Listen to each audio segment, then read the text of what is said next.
অবশ্যই। আচ্ছা, এই প্রিয় সাংবাদিকবৃন্দ, সবাইকে ধন্যবাদ জানাচ্ছি আমাদের আজকের এই প্রেস ব্রিফিংয়ে।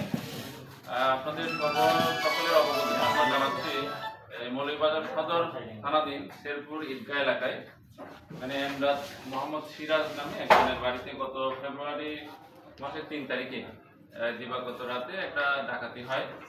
তো ওনারা আমাদের কাছে একটা অভিযোগ নিয়ে আসেন, অভিযোগের প্রেক্ষিতে মামলা করে। তো এটা নিয়ে আমরা এই এসপি স্যারের নির্দেশে সদর থানার সার্কেলের নেতৃত্বে একটা বিশেষ টিম করা হয়। আমরা কাজ করতেছিলাম ডিজিটালি এবং ম্যানুয়ালি। তো এর প্রেক্ষিতে গত 26 তারিখে আমরা তদন্ত করার পর 3 জন ডাকাতকে আমরা গ্রেপ্তার করতে সক্ষম হই। তাদের মধ্যে নাম হচ্ছে রায়হান, আকুল মিয়া এবং হচ্ছে আফাস মিয়া, এবং তাদেরকে হচ্ছে সুনামগঞ্জের জগন্নাথপুর থানা এবং সিলেটের বিভিন্ন থানা অভিযান করে আমরা তাদেরকে অ্যারেস্ট করতে সক্ষম হই। এবং তাদের মধ্যে রায়হানের যে বাড়ি জগন্নাথপুর, ওখান থেকে তার দখল মধ্যে এবং তার হেফাজত থেকে আমরা 6 রাউন্ড কার্তুজ তাকে উদ্ধার করি এবং এই প্রেক্ষিতে আমরা ওখানে মামলা করি। তো তাদেরকে আমাদের থানায় নিয়ে আসার পরে আমরা তাদেরকে জিজ্ঞাসাবাদ করি এবং তারা ঘটনা স্বীকার করে। এর প্রেক্ষিতে আমরা তাদেরকে জেল হাজতে প্রেরণ করি এবং পরবর্তীতে রিমান্ডে নিয়ে এসে আরও জিজ্ঞাসাবাদ করি এবং জিজ্ঞাসাবাদের এক পর্যায়ে তারা স্বীকার করে যে তাদের সাথে আরও 5-7 জন জড়িত ছিল এই ডাকাতির কাজে।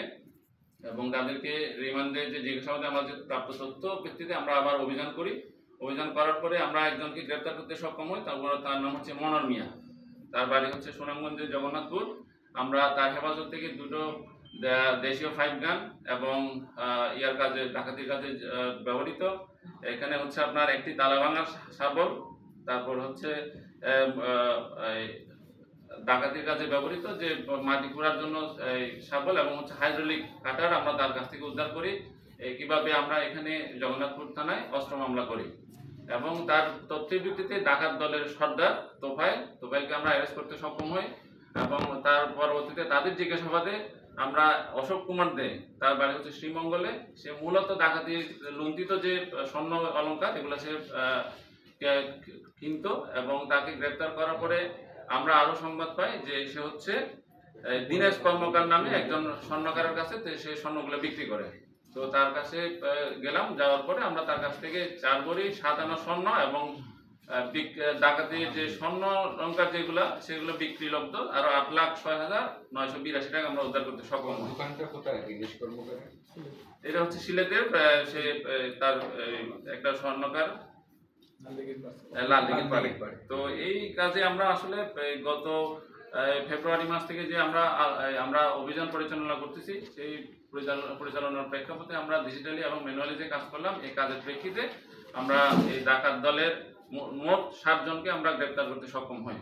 তো এই কাজে হচ্ছে আমাদের মোট যে তারা যে ডাকাতির কাজে ব্যবহৃত একটি প্রাইভেট কার এবং একটি মোটরসাইকেলও আমরা উদ্ধার করতে সক্ষম হই এবং তাদেরকে আমরা যথাযথ নিয়মে জেল হাজতে প্রেরণ করবো এবং তারা যাতে আদালতে স্বীকারোক্তিমূলক জবানবন্দি প্রদান করে সে ব্যাপারে আমরা আমাদের কার্যক্রম অব্যাহত থাকবে।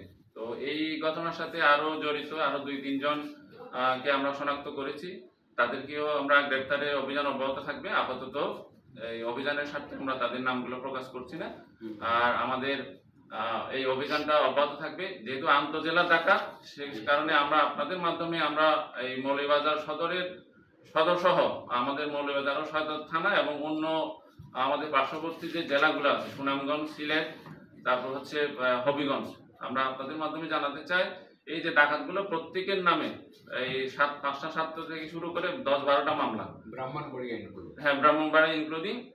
আপনারা তাদের মাধ্যমে তারা যদি এরকম কোনো ডাকাতির সাথে জড়িত থাকে, আমরা তাদের পিসিপিআর গুলো আমরা দেখতে পাই যে তারা হত্যা মামলার আসামি, এখানে দীর্ঘদিন ধরে পলাতক।